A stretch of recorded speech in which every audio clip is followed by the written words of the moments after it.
Episode 33 of the Tool Bags Up Sports Podcast. I'm your host, Sebastian Caballero.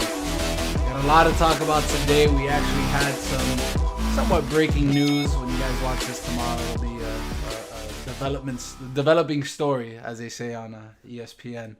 The NFL has decided to cancel 2 preseason games. They are now down to 2, which I'm sure most players, most coaches are actually in favor of this anyways. But it's not the fact that the games were reduced. It's that they were canceled because of, obviously, the COVID factor. And it's something that we discussed in length last week. I got Claudia, I got Mikey Mike, and I have Austin here to talk about it. Guys, we were talking about COVID a lot last week. And it seems like as the season approaches, there's more and more fear of perhaps not having a season. There was different sports analysts talking about, we could have a start to the NFL season, but we might not be able to finish it, or vice versa. What does this news here today, how is that going to affect the NFL season? Personally, I have mixed feelings about the preseason games getting canceled. One, just because, it's less football to watch, but 2, it ensures the safety of the players because with the uncertainty of who can catch it and whatnot. But this is going to hurt a lot of the people who are typically called the bubble players, the people who are questionable about making the roster or not. So it's going to be very tough for those players to make a roster with having just 2 games worth of playing time. Of course, there's going to be a bunch of training camp stuff, but it's not going to be the same. Yeah, piggybacking on what Austin was saying, this is a long time coming. A lot of players have been saying that they wanted a shorter preseason. So maybe this is a thing for the future. Maybe if it goes well and, it's just two games for every team, maybe a lot of people want to watch in, tune in. I don't know what's going on, but Austin does bring up a good point that the bubble players and everybody like that, it's going to be harder for them to actually get into that team or practice squad or anything like that. So I was seeing that pretty much the main reason was the COVID, but these teams haven't had any time to practice. So with that short amount of time having to practice, I know the teams, at least the coaches, they wanted to actually have more time with the teams, get to know everybody, if that's a way of doing it. But, the 2 games, I think it's something that if it goes well, we might be seeing more and more in the future. I think it's super smart that they're doing it. I think it's great that they're not going to risk the actual start of the season because week 3 of preseason games, someone gets COVID and the Patriots are out for the season.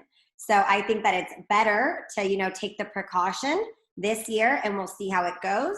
It does suck for the other players that aren't going to get as much practice, but it's better to avoid than to let it ruin the season. So to kind of just comment on what Austin had said, again, I don't think anybody's losing sleep over, 2 less preseason games.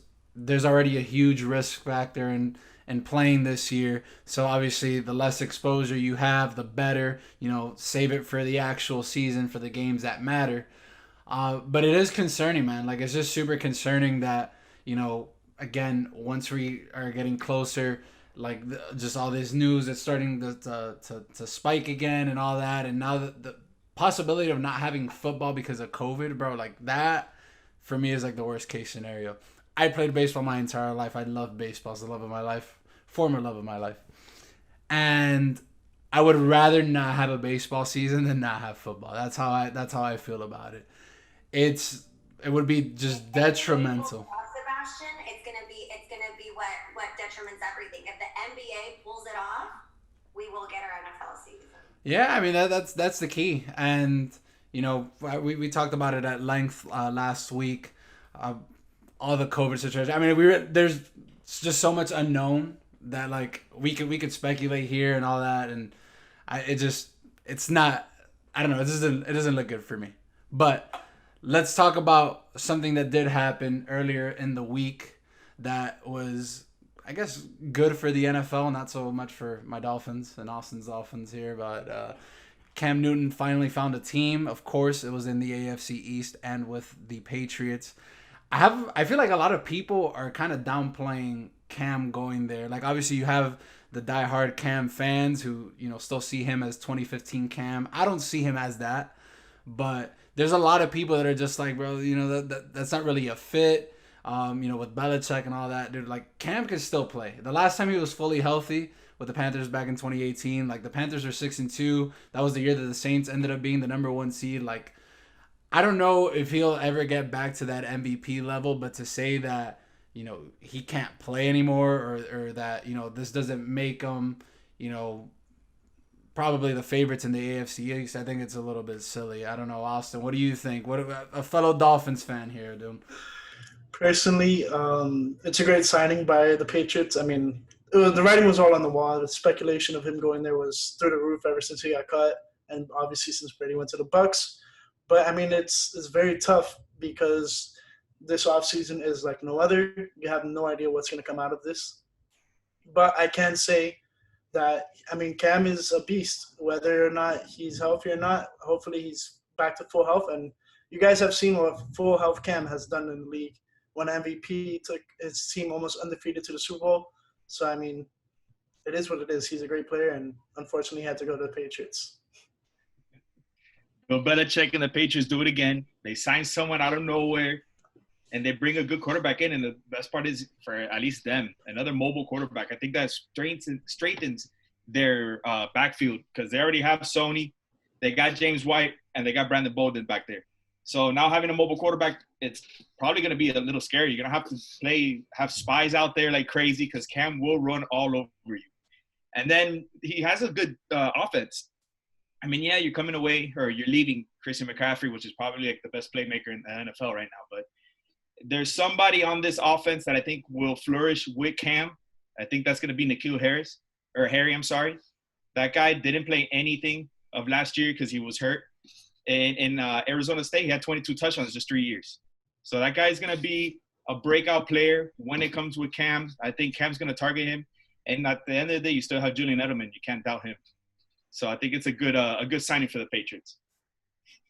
What a steal. The steal of the steals. Everyone thought that the Saints were hooked up with Winston, but look at this steal. I think that we are going – with a healthy Cam, I think we're going to see him at full potential, especially with the incentives, calling his name. With those incentives, I think that he's just going to strive to be better and better, make those touchdowns, make those runs, get those yards in. So I'm excited. I think people are doubting the chemistry. I think that Belichick is going to make him an even better quarterback than what he was 2015 MVP. So I'm excited to see what's going to happen. Mikey, just real quick, because you had me. We were on point. We were on the same page until you said the Patriots have a great offense. Mikey, who do they have on offense? What do they have on offense right now, Mikey? Maybe I said it the wrong way. They have some weapons on there for Cam Newton. I mean, you're going to look at N'Keal Harry, I'm sorry, I keep saying Harris. But you have Sanu, you got Julian Edelman. You can't deny the fact. And plus, Bill Belichick is going to play Which one of those guys is going to play a full season, Mike? We'll find out. Well, now with two preseason games, I'm pretty sure Edelman's not going to get hurt this year. So here, just to kind of piggyback on what Claudia said, it's a great freaking deal. I think that it's kind of bullshit a little bit because Cam is worth more than that. So it is a great steal for the Patriots. And then to Claudia's point, I don't know if Cam is going to get back to that MVP level, but I think that what the Patriots do well is that they build their team around what it is that they do well. And like Mike said, they love to pound the football. Now you got a mobile quarterback. They're just going to add more to it. They're going to eat up clock. They don't have the offensive weapons. That's where I disagreed with Mike. So I think that now just having a mobile quarterback, they're just going to eat up clock and try to play defense and win games, man. And Cam is just that talented that this automatically makes him. I didn't think the Patriots were going to win that many games this year. Like, obviously, you always have to be aware of the Patriots. But I had them maybe at 7-9 this year. I think now, you could look 9-7, 10-6. I think that I still would pick the Bills slightly over the Patriots, just slightly, but definitely a contender. I did want to kind of switch to this next subject here because I wanted to talk about the contract. Claudia, you mentioned all the incentives that go behind the contract deal, which is only going to motivate Cam. He's already got the chip on his shoulder. Like the fact that he was unsigned this entire time and like now it's like he's got all the motivation in the world to go and prove everybody wrong. But it is just a 1-year deal. And I don't see Cam being a long-term plan in New England. But I was thinking, where could Cam end up here? And I'm gonna throw out an idea, and then I want your guys' thoughts on the contract, and if maybe you guys see Cam there long term. I was thinking of a team that is going to need a veteran quarterback coming in, somebody that can carry a team starting next year. Mikey, I'm gonna start with you because the team that I want him to go to, that I could see him playing at, is Pittsburgh. Big Ben is on his way out. I don't think anybody here can, I think after this season, I don't see the Steelers, really making a run, and I don't see Big Ben staying for too much longer. Cam's only got a 1-year deal. If he proves it there, why not bring him in and, just have him carry the load, man? Just why go for a rookie quarterback or give it off to Mason Rudolph or whatever? What are your thoughts on the 1-year contract, and what are your thoughts on him potentially going to your team? I mean, that's actually interesting because I was hoping and thinking for a while when he was a free agent that the Steelers at least thought of him and, gave him that backup role, just like they gave the Saints gave Jameis, at the end of the day, it's Big Ben's team, whether it's for 1 year, 2 years, or whatever, how many years that he wants to actually be out there. But that'll be pretty cool to have. I wish he was back there learning from Big Ben. Not that he needs to learn too much, but he would be that successor. But I guess coming back to that 1-year deal when it comes to the Patriots, Bill Belichick and the Patriots, they have that type of attitude that, hey, listen, I'm going to give you this deal. We're going to work it out. If you show me that you can play in this offense and we can work around you and you flourish, it may lead to a multi-year contract. I personally thought this year that the Patriots were going to do the best tanking job that the Patriots can do, and then just get the first, second pick, whatever, and get Lawrence. That was my actual thought process when it came to having Stidham as their quarterback. But they surprised a couple of people, and they actually got Cam. So, but yeah, that's my thought about it. So I honestly think that they're playing the field. I don't think he's long-term because I think that they would have given him another year or two. But I think that it's a big thing for Stidham.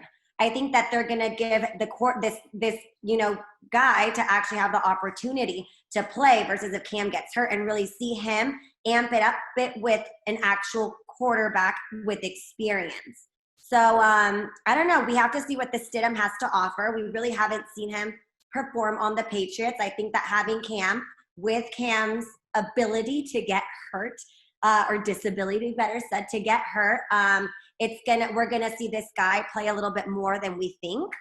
So we'll see. I think that Stidham's position might be a little bit dangerous, risky. Yeah, all injuries put aside, I've narrowed it down to about 2. It's Indianapolis, both Phillip Rivers and Jacoby Brissett. Their contract expires next season.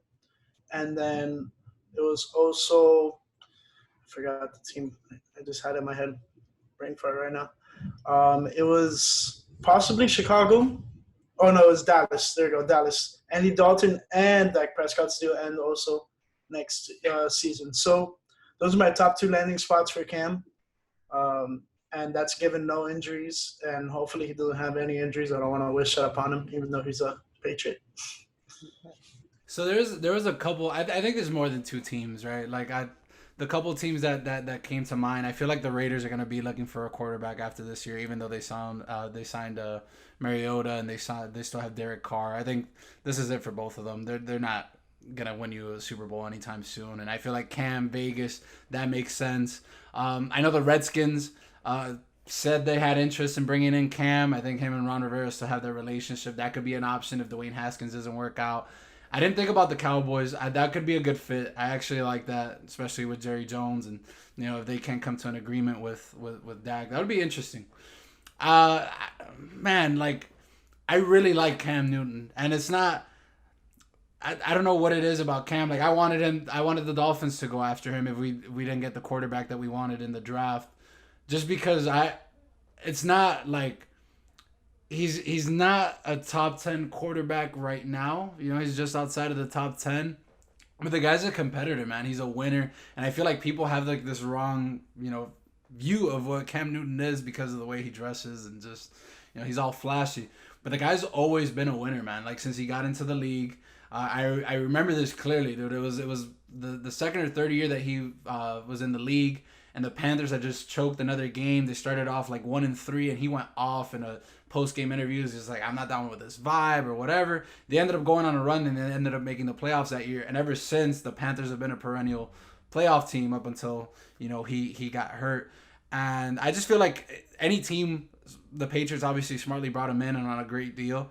I think that he's a winner, man. Like he could make any team a winner. That's why I feel like the Steelers would be a great fit, because it's like there's no drop off there. It's like I don't see the Steelers contending this year, but it's like if Big Ben is gone, you're better off signing Cam, and you're still gonna be competitive in that tough AFC division.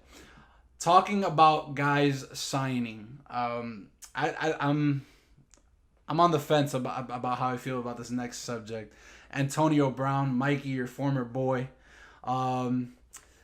Antonio Brown, there's been rumors about him potentially going to the Seahawks and the Ravens, and I find it crazy that people are still considering giving him a job. Not because like he can't produce at in the NFL still. He's young. He's like 32. He's one of the best wide receivers of all time. But dude, just everything that happened this past season, there's no way that I'm bringing him into the locker room, right? So, Claudia, I'm gonna start with you because your Saints actually held a tryout for him, but that was kind of like some fake type deal. I want your thoughts. Like, what if Antonio Brown would have been signed by the Saints? How would you have felt about it, knowing what you know? Oh, I think, when I'm not a fan of him. I'm not a fan of his behavior. Last year, the Patriots gave him a shot, and yet he couldn't keep it together. Of course, we don't know the allegations at the end of the day. I think he's just too much of a risk for someone like the Saints. I mean, if anything, of course, I think that his trial was taken before Tom Brady was going to the Bucks. So I was like, we don't really need him. Our team's strong enough for our division. NFC obviously is a lot tougher, but I mean, wow, the things he could do, but I wouldn't want, especially because I feel like he's not going to take a little number. I don't think he's going to want to do the Cam or the Jameis. I think he's going to ask for money, and it's too risky. But now I was reading an article about the Seahawks taking him and how they would be the number one NFC West favorite. I think that maybe the Seahawks could, because they have the Niners in their division, kind of take advantage of that risk a little bit more than the Saints would need it. But I don't know. Nothing against him. I just don't want him on my team. I would love to see him, maybe come back, get his stuff together, so on and so forth. But I think that he comes with a very erratic and problematic behavior that's been on his toes as of 10 years ago when he basically started. So, yeah, but he does have 75 touchdowns in the last 10 years. So, hey, bring him on. But it's risky. Mikey, I don't know how you feel. This is your former boy, bro. You rooted for this guy. You saw him grow up and become the guy that he is. Mm-hmm. What's your take on it? First of all, you got to give props to the way that Mike Tomlin and the Steelers handled that situation, because nothing ever happened, or you didn't know anything about his attitude until he left Pittsburgh. And you could call me wrong or anything like that, but they handled the situation correctly. And there has been, times that a couple of people have said that he's always been like that in the locker room. And, since he performed in the field, you have to hide that. So give him props for that, first of all. Second of all, you can't deny the man's numbers. I mean, he's performed. He's arguably, when he's playing at his top form, he's arguably the top 5 wide receiver in the league. With DeAndre, you put him with Julio Jones. When he was with the Steelers, he's in that argument as being the best receiver in the league. Now, over the last over the last year, the man has gotten into a lot of trouble. His attitude has came out. He's yelling. He's getting into running with the cops, and he's getting indicted with on trial. You don't. A lot of people look at that, and you don't want that in your locker room, especially if you're trying to go to a championship or anything like that. Just recently, he was. I think the report came out that the Tampa Bay was rumored to get him. Do you really want? Yes, he played 2 or 3 games with Tom Brady, and they have a good relationship. But I know Bruce Arians and him don't have a good relationship. When Bruce Arians was in the Steelers as our offensive coordinator, I guess they got into a fight. They don't like each other. You don't want that in your locker room. Now the Seahawks, that's a hell of a team to put them on. You got Russell Wilson to throw you the ball. You're gonna have DK Metcalf. You have a couple people that you can share the rock with. But do you really want to risk the chemistry of your team by putting just one person and just ruining it? Especially in a championship atmosphere. The Seahawks have a good team, and they always go to the playoffs anyway. So I don't know. You got to see. If he comes back, though, does he have games taken away? Is he penalized for anything that happened last year? They haven't announced it yet, so he could face suspension, but the NFL hasn't really determined that because they're not even sure if he's going to play in the league. So they're like, why are we going to drop a suspension if we don't know if he's coming back? So I think they're just waiting for that. Look at that risk, though. Jeez. Mm-hmm. Now you're all of a sudden signed, and they're like, you're suspended for 9 games. Woo! Well, this is where it would be of interest for a team like the Seahawks or like the Bucks or even like the Ravens, because you're a playoff team without him. So it's kind of like, all right, if we sign him and he's gonna be suspended 8-10 games, fuck it. Like, we're gonna have him for the playoffs when it matters. That's what we care about. Bring him in. So that it would make sense to bring him in. If you're gonna bring him in, it would make sense to bring him in that sense, because I don't think he'll get suspended for an entire year. That wouldn't make sense. I feel like the NFL would have already commented that, and teams wouldn't be showing interest in him. Austin, go ahead. Yeah, just to like what you said, a playoff, like a team like the Seahawks, who's more than likely going to be in the playoffs with or without him, are more than likely should be the team to take a chance on him, given that there's uncertainty towards if he is going to get a suspension or whatnot, because all of that's still being figured out. And it's unfortunate because AB is such a tremendous player on the field, and as of late, the person off the field hasn't been the same person on the field. And it just sucks because that's a phenomenal player there. His career is being thrown away off of, one, his own actions, and then also some accusations that haven't been truly confirmed yet. So it's unfortunate for him. There's just a lot of things, man. I mean, it's more than just the diva, because T.O. was a diva, but T.O. wanted to win. You can say what you want about T.O. Like, he wanted the attention, but he wanted to win. He came back and he had like freaking metal bolts in his foot. But I mean, it just started. Let's just go back to training camp with the Raiders, man. Like, all he had to do was just shut his mouth, not do anything. Then he throws this fit, gave up $30 million guaranteed. Then he signs with the Patriots for $9 million, all guaranteed. All he had to do again was just shut up, and he couldn't do it. Like, he had to just stay out of the trouble, stay out of the news. He couldn't do it. Then he goes on this rampage on IG Live for everything. Like, just the way that he was disrespecting the mother of his kids, bro. Like, everything that he did. I'm with Claudia, dude. Like, I can't bring that type of person in my locker room, as talented as he is. And, one thing about me, like, I'm the type of person that it's like a one strike deal. Like, you have my full trust until you show me that I can't trust you.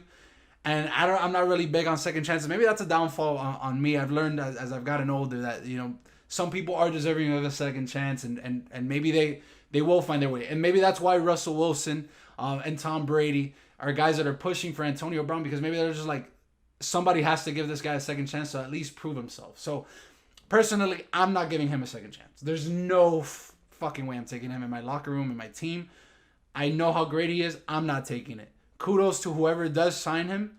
And I hope if he does get signed, I hope he proves me wrong. I hope he shuts me up. He turns it around and becomes the role model that he is, bro. He was a Miami guy, and I support all Miami athletes, bro. Like, there's no tomorrow.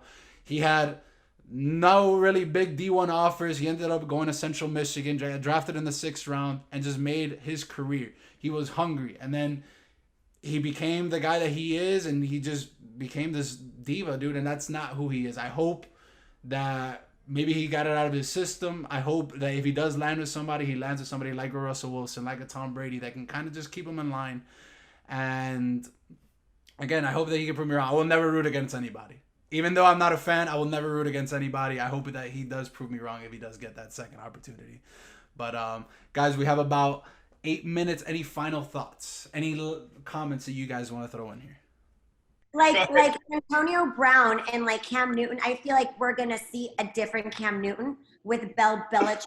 You know, he's not gonna be coming up with his hair thing. You know, he's not gonna. I think that Bill Belichick. I think he's gonna want to stay with the Patriots. Give him the incentive. If the Patriots have a good chemistry with them, I don't think he's gonna do anything to harm it.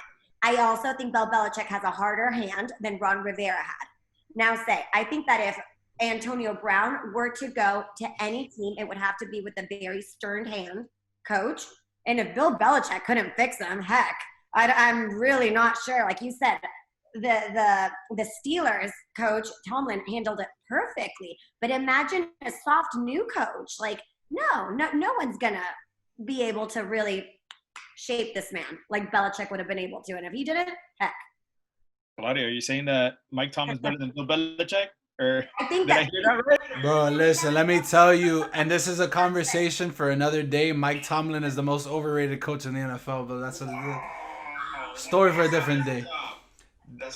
The fact that he's only won with the teams that he's had and he only has one Super Bowl, Mikey, you know as well as I do, there's no way he should only have one Super Bowl. That's all I'm saying. That's all I'm saying. You know what? It is what it is. But, I mean, my final thoughts, let's not get into it because then it's going to be a tremendous fight on here. But I hope Cam the best. I think he's going to flourish in that offense. Again, like we've been saying, Belichick builds around the players that he has. And I don't know what it is, but whoever just signs, or let's say, for example, they have a bad season, and then they just sign that one-year deal or whatever to the Patriots, they all of a sudden just turn into the greatest players ever. I know you guys are Dolphin fans. Patriots have signed a couple people from the Dolphins, and they just turn out better on the Patriots side than they do on the Dolphins. So, I mean, I know Cam isn't someone that you can, like, tame or whatever. He's his own person, but he is a player that's going to listen. He's disciplined, and he's going to buy into that offense, and I think he's going to do good, man. I totally agree with you with Cam and the Patriots. One thing I want to say about AB, just to defend them a little bit. AB was kind of like handling the situation well with the Patriots, and then after the Miami game, the allegations started coming out about him, and I think it was one of his trainers or something, and that's what really just set him off the cliff with the Patriots. So that being said, I mean, he was trying to put his act up together, but then the allegation came in, and that's what ultimately just cut him out of the NFL for right now. And then he just kept on once he got out. My final thoughts, hopefully we don't have any disruption here with the NFL season. I need my football, that's for sure. Cam, he may be a diva, but again, I defended him. He's a winner. He wants to win. I don't know how his relationship is going to be with Belichick, but I think if he just works his ass off, which I think that he will, and just does everything that Belichick wants him to do, I think he's okay. If Gronk survived in New England, barely, but if he survived in New England, I'm sure Cam could too. And as far as Antonio Brown, again, not rooting against the guy. I hope he proves me wrong, but I think that he definitely wasted an opportunity. And as a bonus thought, and that's just the last thing here for this segment, start Andy Dalton over Dak Prescott, man. I'm telling you, dude. I'm telling you. Should have let him walk. You should have let him walk. Guys, see you next week. Bye. Great show. So again, just a lot of news coming from the NFL in this last week. Big signing by Cam, the possibility of Antonio Brown making his return to the NFL. We'll see how that one plays out. And then, of course, the news that we got just a few hours ago. Again, by the time that this episode is out, it'll be yesterday's news. But the NFL canceling 2 preseason games for this upcoming season. Not a huge deal. I feel like most players, most coaches don't mind playing less preseason games. At the end of the day, health is the most important thing to get through the regular season. We're going to shift over to the MLB, and we got our MLB guys here, Hector, Justin, and Sheehan. guys, so the COVID thing now affecting baseball, and the players that are participating in this shortened season. We talked about that being a possibility in last week's show. We talked about it at length. And now you're seeing players, Ryan Zimmerman, Ian Desmond, Joe Ross, I believe Mike Leake was the fourth one. That's the list, and I'm sure that list is going to keep growing as we get closer. Now, a lot of these guys have good reasons. I believe Ian Desmond is expecting a kid sometime soon, but he also has his reasonings behind not playing. I know Zimmerman wanted to focus just really on his family. Joe Ross was actually kind of surprising because he needs his service time in order to hit free agency and things like that. So just a lot to cover here with just that subject. I wanted to ask you guys just specifically about Ian Desmond and Ryan Zimmerman and their decision to sit out the season, and how could that could potentially affect other players in wanting to sit out the season. Hector, I'll start with you. The way I look at it, it pretty much just shows that some of the players in this league might be just looking at this season as, you know what, the season has an asterisk on it. No big deal. If I sit out, if I miss this year, but obviously these guys have good reasons, if they do play, they are putting people at risk. So I don't blame any of the guys for, deciding to skip out on the year. If it's for the health and safety of their family members, then, I'm all for it. And honestly, there's going to be more guys. I mean, there's guys that are in MLB that are at risk, or their family members are at risk. So, I mean, this is just the beginning, but more will come. And as a baseball fan, you have to understand that these people are humans at the end of the day, and they're going to do what's best for their family. Ryan Zimmerman, I'm not really sure why he's even wanted to play this year. I mean, the guy is synonymous with Nationals baseball, like say George Brett is for the Royals or Tony Gwynn is for the Padres, and he just won a World Series. So more power to him. Ian Desmond brings up a lot of good points in his very long statement about why he's choosing not to play, which I'm sure we'll touch on. But he has valid reasons as well. Those guys aren't exactly stars, but they're not nobodies. So like Hector said, again, I wouldn't be surprised if other people follow their lead, decide not to play this year. But like I said in an episode before, next man up. Baseball is a game that isn't driven by the individual player. And Ian Desmond and Ryan Zimmerman not playing could be the birth of the next Juan Soto, or the next, who knows, or the next Trevor Story, the next Rocky superstar, national superstar. So I'm excited regardless, but I agree that this season for a lot of players isn't going to really count. I think the players are just kind of getting a feeling of like a 7 o'clock game, and it's been raining all day. And you think you're going to start, you go to stretch out, and it starts raining again. So you kind of shut it down, and it's kind of, at this point, you're just checked out that you just don't even want the game to happen anymore. So I think it's kind of that scenario where now it's a 60-game season. Some guys are just like, it's not even worth it. I'm not even going to play, and it is what it is. And I think Desmond and Zimmerman are some of the big names, names that we know, household names, and guys have already made their money. Guys have already been in the league for a long time, and not saying that that's why they're not going to play, but I understand the reason that they have. But I just feel like they're just checked out, at this point of back and forth and 60 games. And I think both of them have newborns. And all that. So I think I totally understand them. And like Sebastian said, this is the first of probably many more names that are going to happen. And I was reading today, the Rockies signed Matt Kemp, and Matt Kemp's numbers out there in Colorado are really, really good. And honestly, replacing and with the DH now being in the NL, I think Ian Desmond won't really be missed too much. Brother, let me tell you, what an analogy you used right there with the whole bro. Amazing analogy right there. So 2 points right there. I'm actually gonna give you a couple more points here. So one thing that I wanted to bring up was that I believe you said it. There's gonna be more guys out there, and to be honest, you've seen it over the last couple of years. It seems like the younger guys are the ones that are the most talented, the ones that are standing out. I believe it was the All-Star game 2 years ago where the average age of the player was 25. Like, that's insanely young. So we're trying to see these guys, like these younger guys, who's going to step up. Vladdy Guerrero is going to be 21 years old. You know, you still have Ronald Acuna. You still have all these guys. The Marlins have a ton of prospects that are making their way through, the minor league system. It would be great to see some of these guys play on a season that's already, like Sheehan said last week, pretty much bullshit. Like, why not give, like, some of these guys are going to have some opportunities, and it's still going to be exciting to watch these guys play. All you guys kind of mentioned this. Zimmerman's made over $130 million throughout his career. Like, he was due to make $750K. What is that to him at this point? Ian Desmond was due to make a little bit more money. I respect the reasons why he wants to sit out, obviously, with everything that's going on in the world. Understandable. He's made nearly $80 million for his career. You know, he's well set.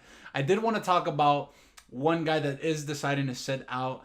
Mike Leake is pretty established in the majors. He's been a solid major league pitcher now for a long time. But Joe Ross, he's been kind of up and down. He has 3 full years of service time, and the main goal in the MLB is to reach free agency, right? Where you're able to really capitalize and make your real money for the first time. And he's sitting out, and he's taking all the risk, right? Like, I read an article that the best case is just, he sits out and whatever, and he forfeits his money. But the fact that it is opening up opportunities now for these prospects, it could cost him his career. So for guys like a Joe Ross, for guys that are just itching and scratching their way through, like, some players are going to be forced to play, and some guys like Joe Ross are obviously taking a back seat to this. But, like, how are these guys, if you guys were in Joe Ross's shoes, or somebody that's, somebody that's not going to be, never going to get that, like, big payday, but, like, this is your career, how would you approach this season when you know that there's so much risk in playing? Like you said, there is risk, and and I feel that, yeah, we see it from the outside of, oh, it's opportunity, a guy fighting for his everyday spot, but it goes to show you how real, some people take it, and it depends who you're asking, and then some people it's not worth it, and they say, you know what, we'll try again next year. I don't know if I would take the same route that Joe Ross took, to be honest. It's a really tough league to stick around. The old, like, you've heard it a million times if you've ever played baseball, it's way easier to make it to the major leagues than it is to stay in the major leagues. And Joe Ross is a borderline guy and a pitcher, so you only have to be out there once every 5 days. The other 4 days you can isolate yourself, do whatever. I would have played, but again, I mean, I do respect his decision, but that's a gutsy move on his part. I mean, I believe he's a high school guy, so I'm not sure what he has to fall back on if baseball doesn't work out. I'm sure he's made a little bit of money, but it won't last forever. Like, this is a very serious part of his life. This is his livelihood, and he is putting a lot on the line in the name of safety, which, again, more power to him. If he sees that, if he thinks the risk outweighs the reward, fine. But I don't think I would be taking the same route as him. The whole Joe Ross situation is kind of, like, weird to me, man. But then again, I never got drafted, never played professional baseball, but I was always one of those, like, bro, you offer me, like, literally the bare minimum and I'm signing, right? Like, I had this one, and I feel like a lot of us were like that, right? Like, I had a teammate in JUCO just telling me, it was like, bro, as long as they pay me a Snickers bar and pay for my plane ticket, like, I'm there. And like you said, like, it's so hard to stay in the big leagues. And this guy is only, I believe, he's only made $3 million total in his career, and this is his livelihood. And it is weird that he's, sitting out. But again, what do you value more? What are your priorities? I guess you gotta respect it, because this is a lot that you're gonna be going through, and we're seeing it a lot now with the NBA. Like, a lot of NBA stars are coming out. Giannis came out today. It's just like, should the NBA championship have an asterisk? It's like, this is probably going to be the hardest way to win a championship, because everything that you have to endure. I'm sure these MLB guys are going to go through the exact same thing. And, Zimmerman kind of touched on it a little bit in an article. He's like, well, basically, if I play this season, like, it's going to be a while before I get to see my family and his mom, who's a little bit older, and, things like that. So he obviously values family a lot more. I don't know what Joe Ross's situation is, but it's kind of odd for me. Like if I'm one of those guys, I feel like if I was in that situation, like dude, I'm writing it out, and there's only so long that you have. You know, everybody has that time where it's just like you can't play anymore, man. Like we all had our last day, and I feel like this just kind of like sped up the process for him to be out of the league. I guess that's kind of like a shitty way to look at it. Hector, let's go. I don't know if you're. Nationals are supporting him. I'm sure the Nationals are supporting him, and his decisions are one down. He just feels like he's gonna come back and give another crack at it next year. Hector, I don't know if your mic is working now, but let's see if we can get you back on. No, damn it. That's all right, Hector. Hey, we'll pick up next week. We'll pick it up next week. Let's switch over to the second subject here. We all played baseball here, and this has kind of been a growing thing, this new school versus old school. I kind of wanted to talk about it, something that we could debate and kind of just talk about here. It's something positive, right? I don't know. I'm on the fence about this because I get it. I get analytics and all that stuff, bro. But like for me, Chicks dig the long ball, bro. I dig that leadoff single, steal over or bunt the guy over, or steal second base, get the guy over to third, drive him in on a sac fly, like just small ball. Like that's the type of baseball that I love. Like obviously you don't see it as much, but like when you do go to a major league game and just kind of see teams execute, just things like that, like it's awesome to see. But I don't know how you guys feel about analytics, about just erasing everything that was that we were ever taught about baseball. Stealing bases, bunting guys over. You're gonna see a lot of that now that the designated hitter has been implemented for both leagues. You're gonna see a lot less small ball and just guys going for the fence and things like that. Things that are gonna play to the analytics. What are your guys' thoughts on the old school versus new school? Old school versus new school. Man, I think we've gotten too smart, man. People have figured out this game. And it's a shame, but it's not going anywhere. Like the better we get, unfortunately, the less variance there is, the less hit and runs there are, because numbers don't lie and the analytics point away, stuff like that. I think there will eventually be a chance for some kind of a little added flavor to games where not everybody's trying to hit a home run because it's the statistically the best thing you can try to do every at bat. Because the more people, the more teams zig, the more opportunities there are to zag, to use an old expression. Like, for example, shifting is at an all-time high nowadays, but analytics, a friend of mine who's an analytics whiz told me the other day, analytics say that, for example, if a Joey Gallo type is up to bat with a huge shift on, it's more beneficial for him to try to lay a bunt down third base and hit around 500 or so, or however much he would hit. So there's opportunities that are going to arise eventually if every single team starts doing the same thing. But I think we're a little bit away from that, towards teams, trying to find new ways once everybody hops on the analytic train. So get used to the home runs and the strikeouts, because the math is the most important thing. I like it a little bit. I like the home runs and the strikeouts, and it's a little different than what we're used to. But I think it kind of reminds me of Moneyball. And in Moneyball, how they tried to build this team around on-base percentage and not stealing and not giving up outs. And then, towards the end of the movie, you see how, they had that 20-game winning streak and they end up losing. And then it goes to show you at the end of the movie, and I think I even said it there, how baseball has to be played with, bunting, hit and runs, and all that stuff it's part of the game. And I think you can't load up your lineup with these home run hitters and be like, okay, I have 30 guys, I have a whole line of guys that had 30 bombs, because there's going to be the day where the bats go cold and everyone's striking out and you guys can't get a hit. And in that sense, I think that you do need to have a mix of kind of some old school baseball. You got to have guys that do get on base and hit the ball to right field and all that stuff really well.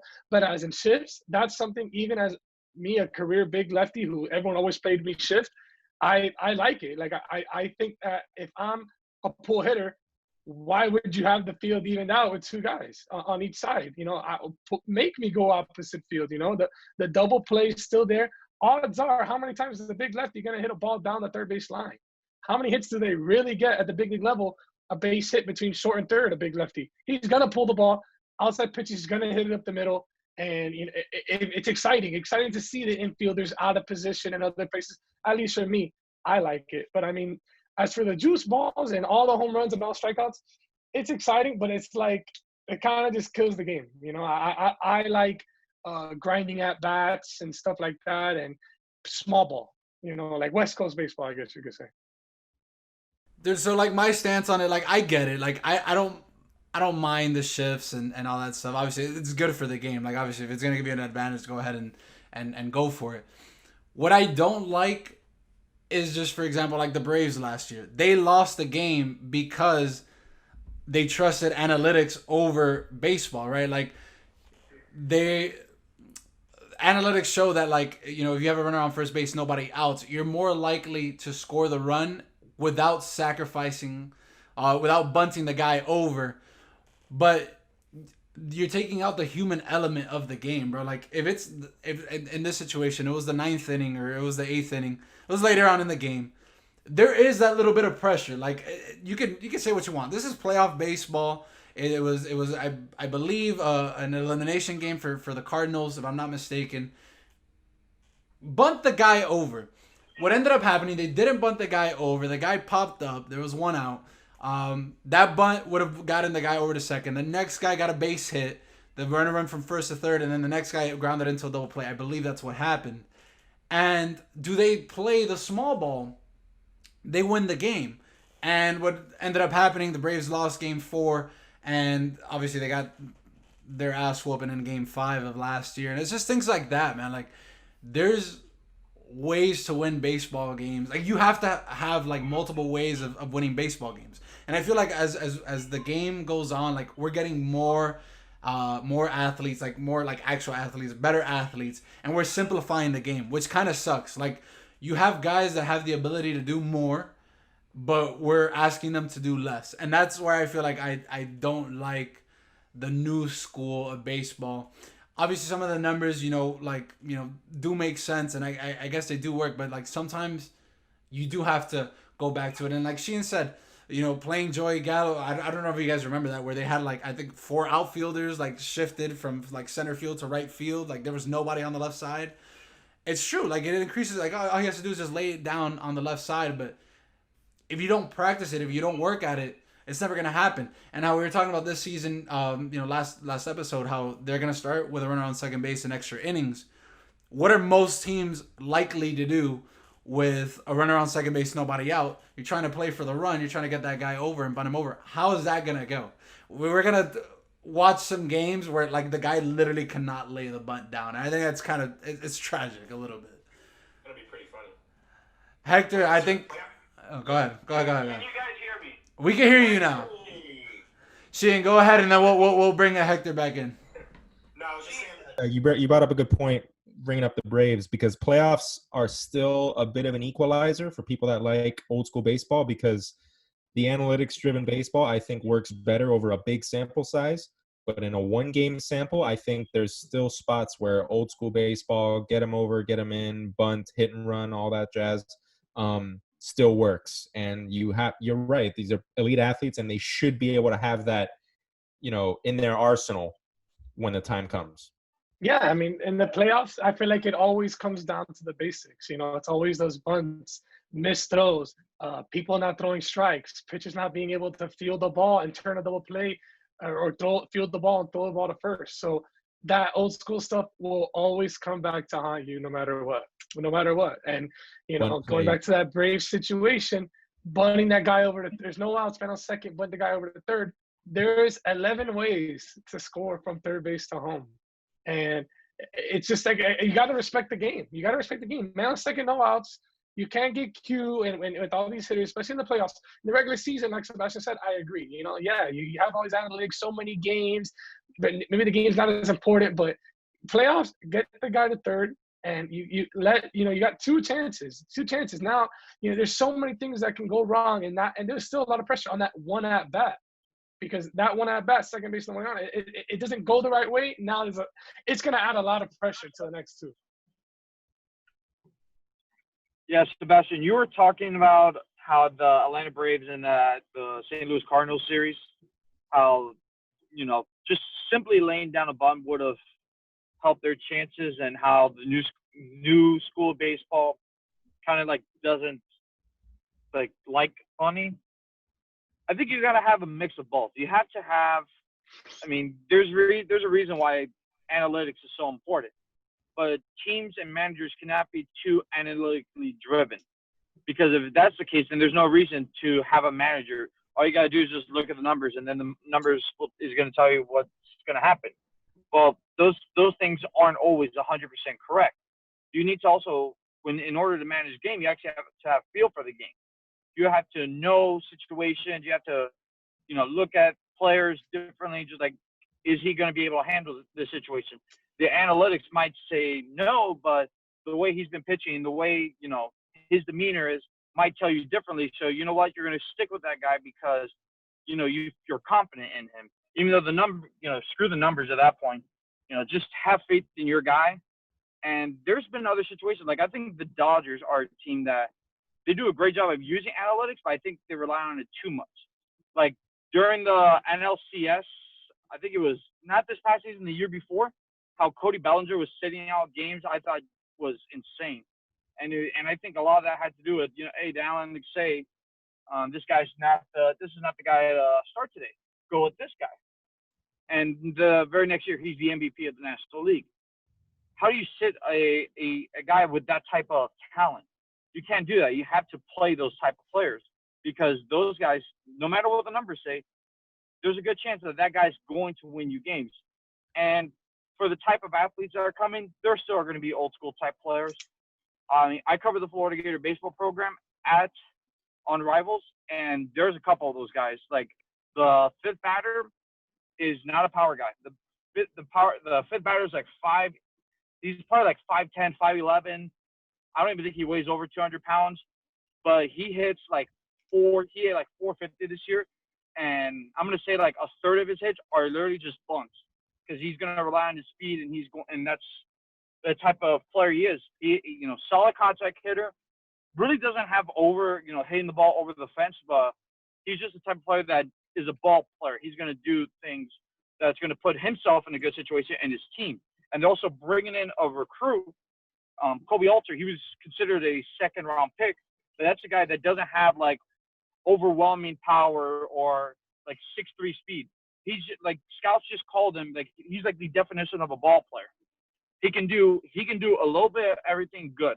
So if you need him to bunt, he'll do it. You need him to do any little thing, he'll do it well. So you're always going to have those types of players, but it's always good to have those big guys like Vladdy Guerrero Jr. that are going to hit 480-foot home runs with 118 mile per hour exit velocity. It's always good to have those guys, but you need to have a mix of those old school players, because at the end of the day, baseball is a game of fundamentals, and those guys are very fundamentally sound. Hector, so I'm glad that you finally got your mic functioning, because you brought up some really, really good points. I agree with you, number one, that yes, you need to have a balance of both, because like I said, it works out. Especially with defense, defensively, I think for the most part, or for most of our baseball careers growing up, we played every hitter straight up. It's why? If you know that this guy's just a dead pull hitter, shift him. And, more, if it's going to help you out, if it's going to give you an advantage, go to it. But then you can't also eliminate, small ball and playing multiple ways, or having multiple ways to win games is basically what I'm getting at here. The other 2 points that you brought up, the whole manager situation, it was interesting that you said that, the fact that if you just rely on analytics, you really don't need pitching coaches. And what I was mentioning earlier, now with the DH, you're gonna see a little bit less strategy. And I think the managers that are actually gonna thrive are those managers that are pitching coaches or former pitching coaches, because that's the strategy now. It's just your matchups. You really don't have to worry about your lineup. Your lineup is what it is if you're following analytics. But at the same time, I feel like that's backfired on some managers. You brought up the Dodgers and what's his name? Dave Roberts. Dave Roberts with the Dodgers. I think that he cost the Dodgers both championships with a lot of the moves that he made, the way he handled his bullpen, especially in that Astros series. I think that he was the main reason why the Dodgers didn't win that series against the Astros. Sign stealing aside, of course. And then Joe Madden with the Cubs, they got away with it, but they were showing this game on TV. Kyle Hendricks was up 5-1 dealing, and Joe Madden ended up taking him out of the game like in the halfway through the 5th inning to bring in Lester, and obviously we all know how that played out. The Indians ended up coming back, and it was just a shit show. But it was the analytics. Like, dude, have confidence in your players. Like, baseball is still baseball, and there's a reason why it worked for so long. Like, where there may be some flaws in small ball and in old school baseball, yeah, of course, and that's where analytics comes in and helps. But that stuff will still win you games, and I think just eliminating them would be just a huge mistake. I wanted to kind of, I don't know, Sheehan, you look like you had a comment here. I don't know, you're on the screen right now. No, if I were to give a comment, you mentioned Dave Roberts, and yeah, I agree. I think he's sometimes he uses analytics a little bit too much in big situations, like in the playoffs. But it wasn't too long ago when teams like the Royals and the Giants were making pretty much every World Series or winning it, and those are two teams that had very little power and survived on small ball, especially the Royals. Especially the Royals, man. First pitch swing and stealing bases, playing small ball, and they didn't even have like a top pitching rotation. It was just bullpen and just find a way to manufacture runs, get a lead by the 5th inning, give it to Herrera and Wade Davis and. Yeah, but those were two phenomenal pens. And what the Royals and the Giants did, talking about those series, was two teams with depth in the pen and starting rotation. When you think the Dodgers, I think Dave Roberts' problem was, I think they had too much talent where those kind of opportunities could happen. Cody, in a normal team would never bench Cody Bellinger, but this was the year of the upcoming of Max Muncy, and he was a guy, and who was going to get benched, and now we're playing analytics, and it's like, wow, Bellinger's bat is coming out of the lineup. Bellinger's bat can never come out of the lineup. I don't care how cold he was in that World Series. Him being in the lineup, it has a fear in it, because any pitch you leave over the plate could be sent 500 feet, and he ends up being the MVP the next year. So I think when you have too much talent and you start having the analytics, it could kind of make this kind of problem come. As the Giants, who have never been a big hitting team, the Royals had their guys, no one really crazy off the bench like that. So that situation, it kind of excludes them from those things. And to kind of piggyback on old school and new school, and everyone will talk shit about this one. If we did analytics in new school, we wouldn't talk about people like Tony Gwynn. Because Adam Dunn has a higher OPS than Tony Gwynn. Yeah, Adam Dunn struck out 1,000,000 times. So in analytics, an out and a strikeout's the same thing. You go 3 for 10 with 7 Ks. Oh, he's batting 300. He does this and that, this and that. But we know just about old school baseball and just that Tony Gwynn was a dog in the box, a 300 hitter, never struck out. Put the ball in play when you needed him the most. Man on second, third, less than 2 outs, never struck out in his career or one time and like that. So it's like, we know that because that's what we valued for old school baseball. Nowadays, it's strikeouts, this and that. And like, put Tony Gwynn in today's age, and I'm not saying Tony Gwynn's one of the best hitters, pure sticks of all time. Put him in today's age, we wouldn't talk about him as much. To also throw in, I just remembered something. The Houston Astros in this past World Series, and actually the final game of the World Series, they made a move that I thought was analytically driven, and that's when they pulled Zach Greinke from the game. Zach Greinke was absolutely dealing that game.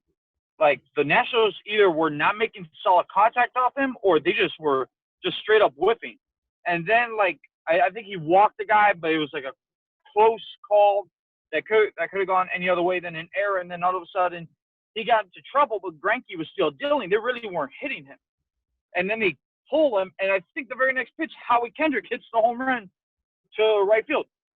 Granted, it was a good pitch, but, I mean, just stuff like that, like Greinke was dealing, and I was looking at like, man, why are you pulling Greinke? Like, these guys, number one, he throws so many different breaking balls, and does a good job of changing speeds that those hitters are really just guessing out there because he'll throw you that like 60-mile-per-hour breaking ball that puts you to sleep, and he'll throw for a strike, and he'll also throw that fastball for a strike. Like, he's just a guy that keeps hitters guessing, and he was doing that all game long. And then when they pulled him, all of a sudden it fell apart, and then the Astros lost the lead and then lost the series. Yeah, man, I feel like a lot of teams, especially once analytics became like a big thing, are losing it with the pitching because they're over analyzing the situation. And that sucks, dude. Like before it was kind of like it just sometimes teams just lose because they overthink situations, and that's like the one downfall to analytics. I did want to get this one question into both Justin and Sheen. Obviously, you guys played professional baseball. Now that we're talking about new school and old school, we both played in South Florida. We had a way to play the game, and I think if you ask anybody outside of South Florida, like South Florida plays its own way of baseball. Did you guys, when you guys got to professional baseball, were you guys asked to make any certain changes to your game, the way that you guys played the game, that maybe favored analytics, that had some type of effect on you, positive or negative?